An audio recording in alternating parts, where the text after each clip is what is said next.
Morris POV. Nang dumating ng pagkain namin ay kumain na kaming tatlo. Lumayo ako sa Thunders sa katabi ko dahil baka bigla na namang maging malikot ang mga kamay niya. Hindi ko na siya tinapunan ng tingin dahil nakakainis sa mga mata niya. Mukhang ako pa yata ang inaakit niya ngayon. May pakagat-labi pa siyang malalaman. Mabuti na lang at hindi siya nahahalata ng anak niya. Feeling ko tuloy nabasa ang panty ko sa ginawa niya. Lalo na noong dinukot niya ang hindi dapat dukutin. Nagpaalam ako sa kanila na pupunta lang ako sa restroom. At tama nga ako't medyo basa nga. Wala pa naman akong pamalit na dala at hindi naman pwede na hubarin ko. Paglabas ko ay may lalaki na nakatayo sa labas ng pinto. Hay, nakangiting bati niya sa akin. Oh, binigyan ko siya ng isang matamis na ngiti. I'm Carlo, you're so gorgeous, aniya sa akin. I'm Mori, pakilala ko sa kanya. Oh, your name suits you very well. Can I get your number? Sure, mabilis sa sagot ko dahil nakita ko si Ninong na papunta sa pwesto namin.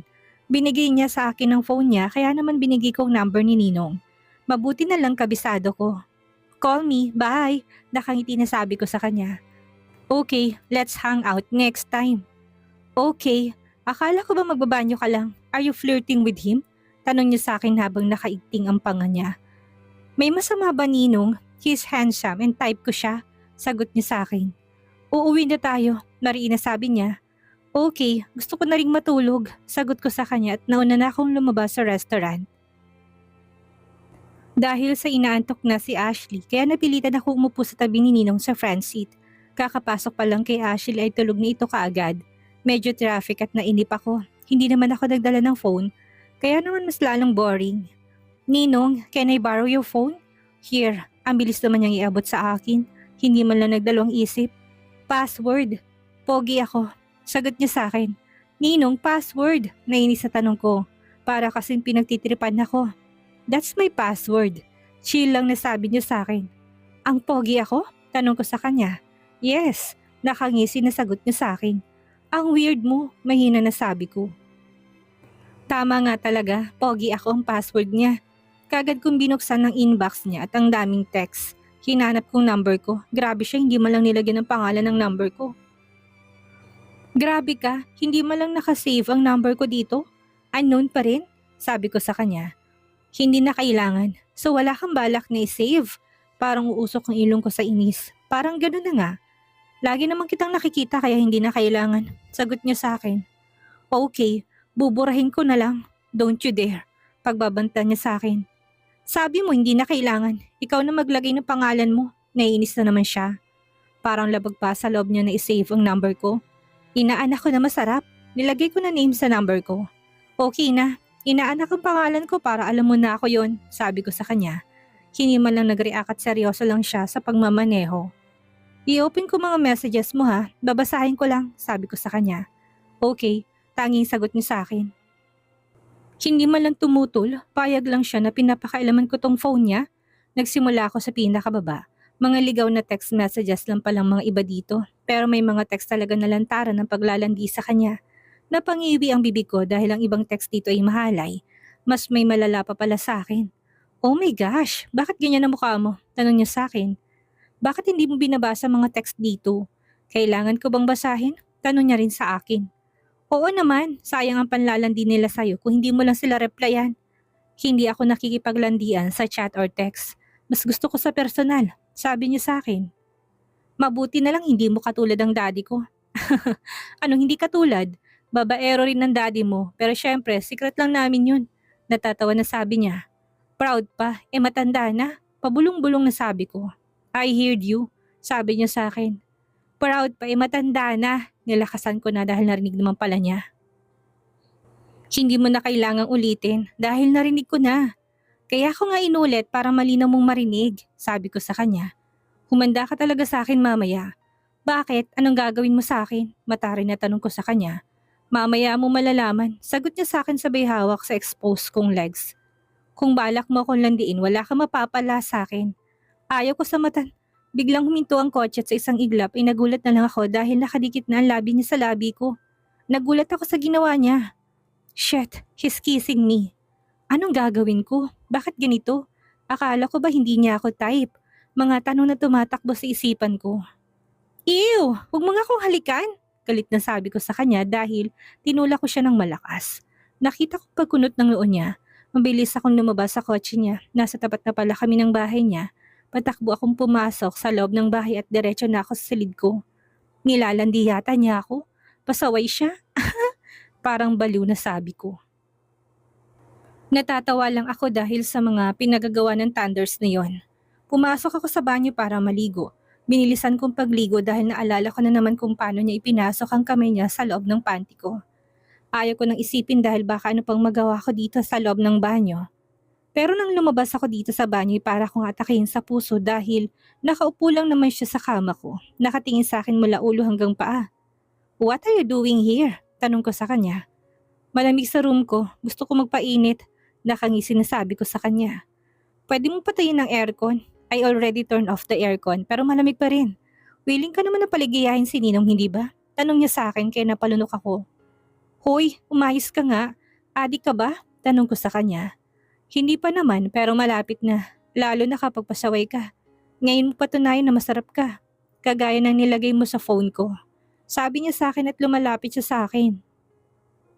"Siguraduhin mo lang na kaya pang tumayo niyan." Nakangisi na sabi ko sa kanya. I heard him chuckle. "Show me what you've got, Ninong," mapangakit na sabi ko sa kanya.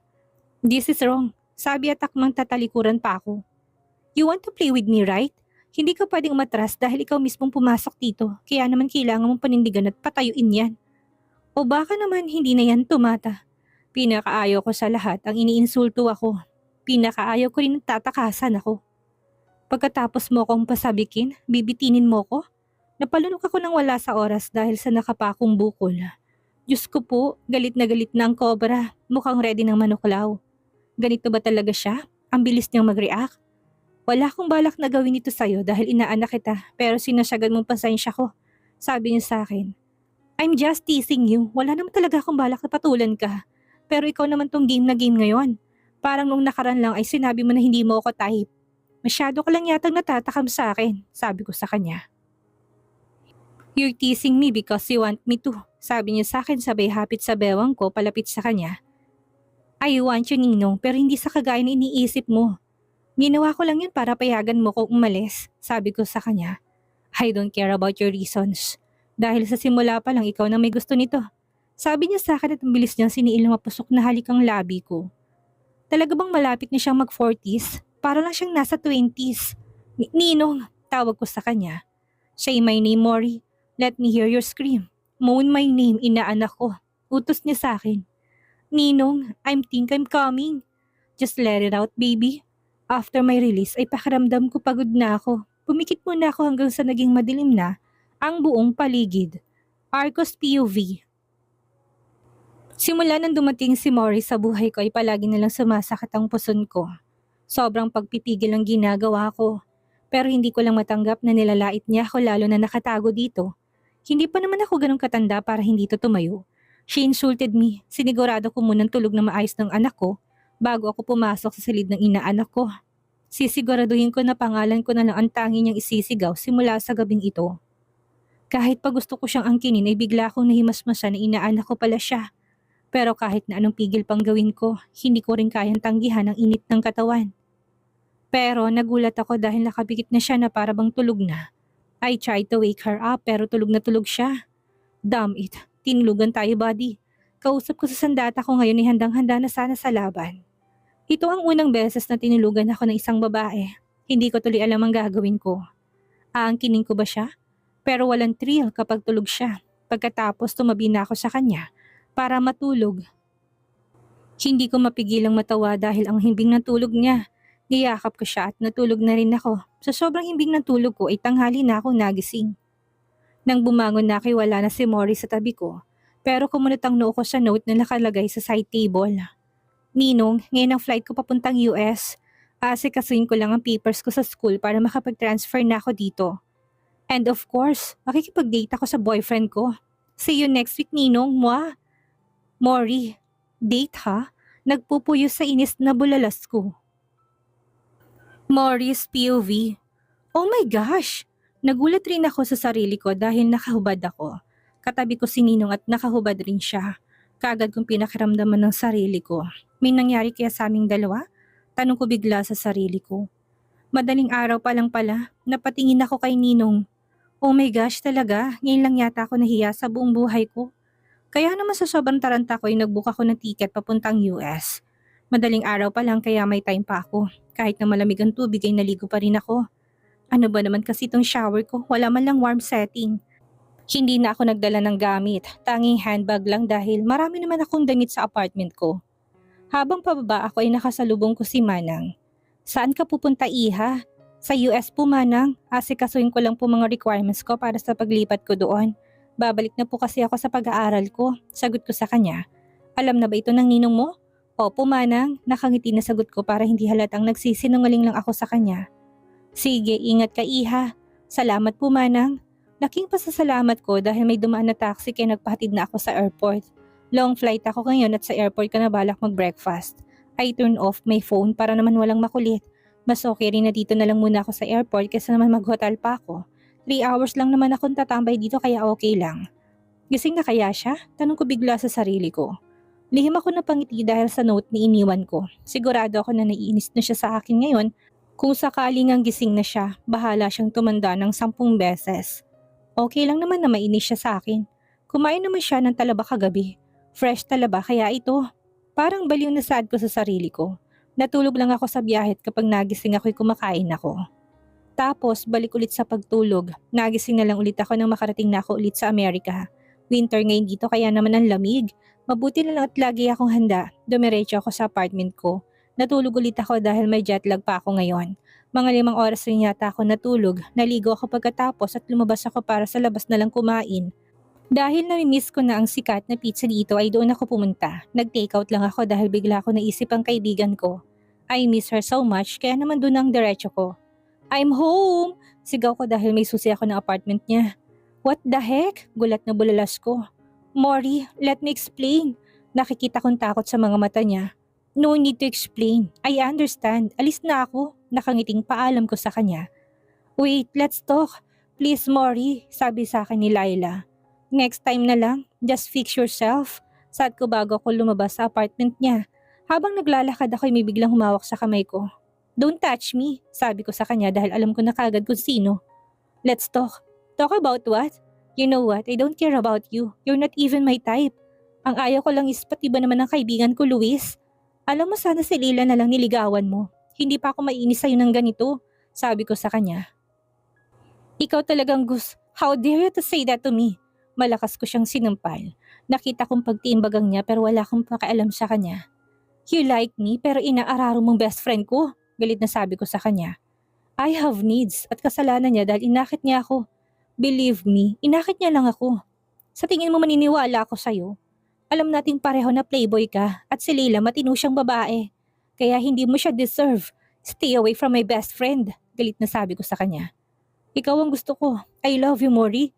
Sabi niya sa akin habang nasa likuran niya ang kaibigan ko at nakita kong luha sa mga mata niya. Sobrang kapal ng mukha mo. I don't like you, Luis. And also, I don't like you para sa kaibigan ko. Kaya umalis ka na at huwag ka nang babalik dito. Sabi ko sa kanya. I'm serious, Mori. Gusto talaga. Hindi na niya natapos ang sasabihin niya dahil pinaghampas siya ni Leila. I hate you. I hate you. Stop it. I said stop. Sigaw ni Luis sabay tulak sa kaibigan ko. Gago ka. Sigaw ko sa kanya sabay ikot para sipain siya. Natumba siya at nawala ng malay. Okay lang ba siya? Umiiyak na tanong sa akin ni Leila. Iniiyakan mo siya? Don't worry dahil buhay pa yan. Matarin na tanong ko sa kanya. Hindi, parang bata na sagot niya sa akin. Hayaan mo lang siya dito. Bumalik ka na sa apartment mo dahil malamig na dito sa labas. Sabi ko sa kanya at tumalikod na ako. Sorry. I'm sorry, Mori. Umiiyak siya at niyakap niya ako mula sa likuran. Hindi naman ako galit. Galit ako sa lalaking to. At alam mo naman hindi ko naman talaga type ang gunggong na to. Huwag kang umiyak dyan. Hindi bagay sa'yo. Sabi ko sa kanya. Akala ko kasi galit ka sa akin. Hindi ka ba talaga galit? Parang bata na tanong niya. Pumasok na nga tayo sa loob ang lamig ng katawan mo. Bakit ka ba kasi lumabas sa apartment mo na walang suot na jacket? Nainis na tanong ko sa kanya. Natatakot kasi ako dahil galit ka sa akin. Mas magagalit ako kapag nagkasakit ka. Sabi ko sa kanya, tinila ko na siya pabalik sa apartment niya. Lumingon na muna ako kay Luis na ngayon ay nagkamali na. Pagpasok namin sa loob ng apartment niya ay nagtimpla ako ng coffee para sa aming dalawa. Ibinigay ko sa kanya ang isa at nakaupo kami ngayon dito sa may couch niya. Bakit mo siya pinatulan? Alam naman natin na playboy siya.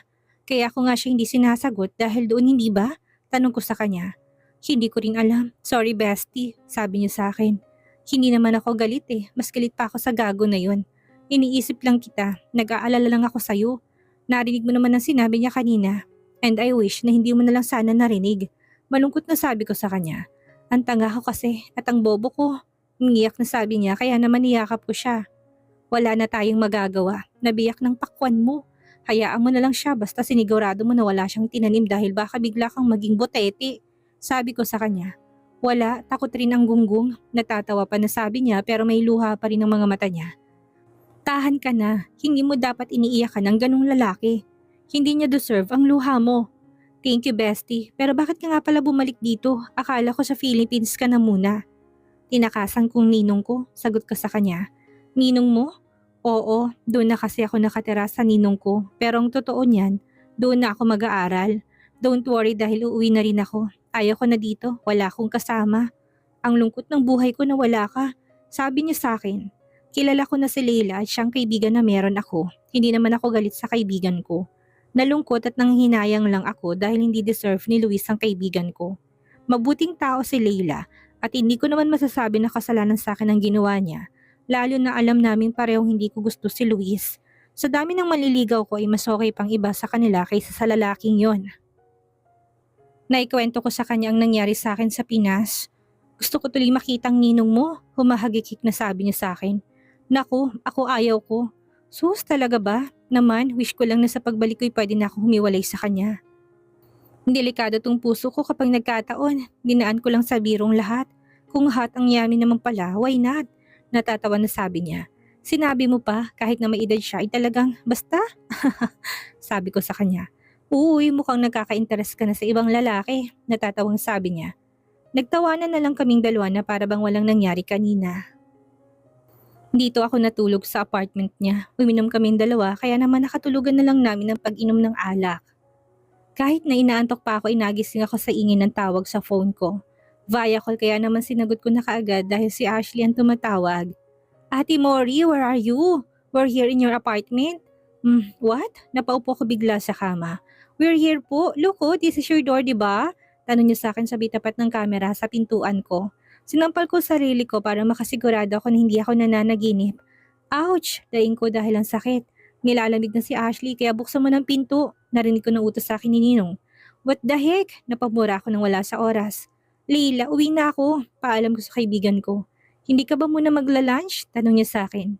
Hindi na, sa apartment na lang. Call you later. Okay, ingat ka. Okay. Walking distance lang naman mula dito sa apartment ko kaya naman tumakbo na ako pa uwi.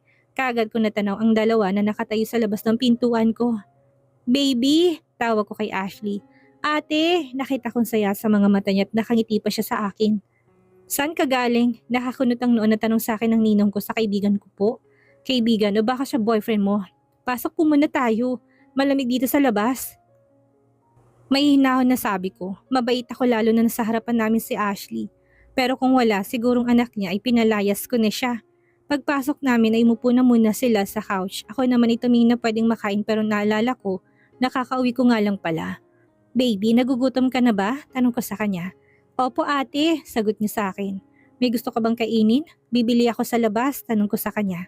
I want pizza and pasta ate, sagot niya sa akin. Okay, how about you Ninong? I want to sleep, sagot niya sa akin. Pasok ka lang doon sa room ko, sabi ko sa kanya sabay turo sa room ko.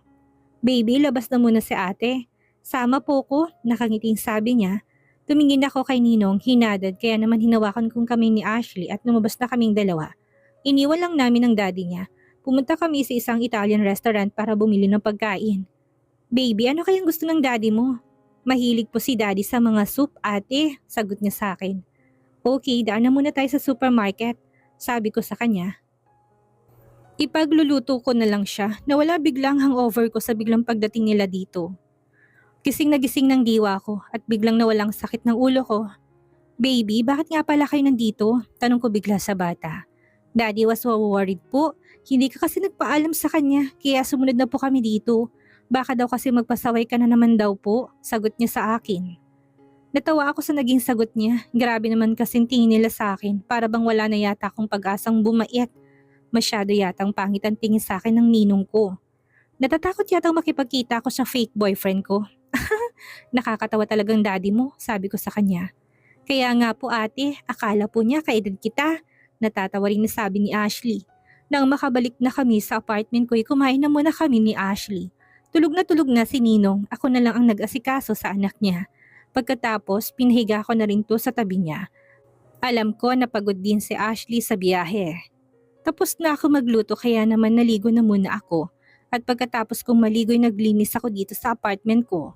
Hinayaan ko na lang nabasa ang buhok ko at nagsuot ako ng big t-shirt. Nagulat ako dahil wala na akong kung maatrasan. Oh my gosh, nakakagulat ka naman, sabi ko kay Ninong na nakatayo pala sa likuran ko. Saan ka galing? Saan ka natulog at bakit hindi ka nagpaalam sa akin? Ang galing mong gumawa ng desisyong hindi man lang kumukonsulta sa akin. Nainis na tanong niya sa akin. Alam mo Ninong, hindi ka naman doktor para magpakonsulta ako sa'yo. Saan ako galing? Hulaan mo. Saan? Sa boyfriend ko, sagot ko sa kanya. Where is he? Sa apartment niya, sagot ko sa kanya. Anong ginawa niyo? Ang daming tanong Ninong, ano bang ginagawa ng magkasintahan? Nakangising sabi niya sa akin. Nakipagtali ka ba sa kanya? Tell me the truth, timbagang natanong niya sa akin. Ano naman kung nakipagtali ka ko? Boyfriend ko naman siya. Sagot ko sa kanya kaya naman lalo patuloy siyang nainis sa akin. Kitang-kita sa gwapo niyang mukha. Sa kanya nakipagtali ka, pero ako tinulugan mo. Kasi boyfriend ko siya. Bakit boyfriend ba? Nagulat na lang ako dahil bigla niya ako hinilat, mabilis niyang siniilang isang mapagparusang halikang labi ko. Walang halong pag-iingat ang halik niya. Parang binuhos niya sa halikan lahat ng inis niya sa akin. Pinapalo ko siya para patigilin dahil hindi na ako makahinga. Pahingahin mo naman ako, mamamatay ako ng maaga sa iyo eh.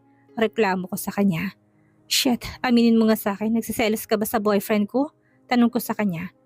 Bakit naman ako magsiselos? Alam ko naman na lamang ako doon. Siguro malit ang ano niya dahil nakatayo ka pa rin hanggang ngayon. Nakangising sabi niya. Talaga ba? Hindi ka sure? Isang round lang kami lalo na pagod ako sa flight ko. And he understand kaya pupunta ako ulit doon mamaya. Nakangising sabi ko sa kanya. Babalik na tayo sa Pilipinas. Maging sabi niya sa akin. Joke lang, sa kaibigan lang ako pumunta, sabi ko sa kanya. Bigla ako natakot baka kasi kalad ka rin ako papalik sa Pinas. Huwag mo na akong lokohin pa, bukas na bukas din babalik na tayo sa Pinas. Seryoso pa rin sabi niya sa akin. Eto naman hindi mabiro, kay Leila lang ako pumunta, doon ako natulog. Best friend ko yun kaya huwag ka na magselos. Hindi pa kami nagkikita ng boyfriend ko, don't worry sasama kita para makilala mo. Huwag ka masyadong stress sa akin, kukunin ko lang talaga mga requirements ko. Nagugutom ka na ba? Nagluto ako ng may sabaw para sa'yo. Malambing na paliwanag ko, narinig ko pagbuntong hininga niya. Ako naman ay lihim na lang na napangiti sa ninong ko.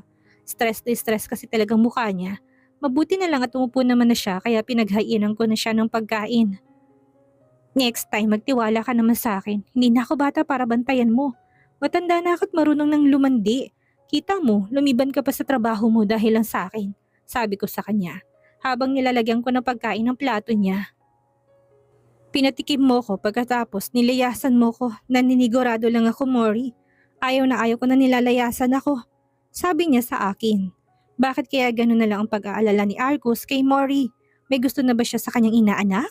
Yan ang ating aalamin sa susunod nating kabanata.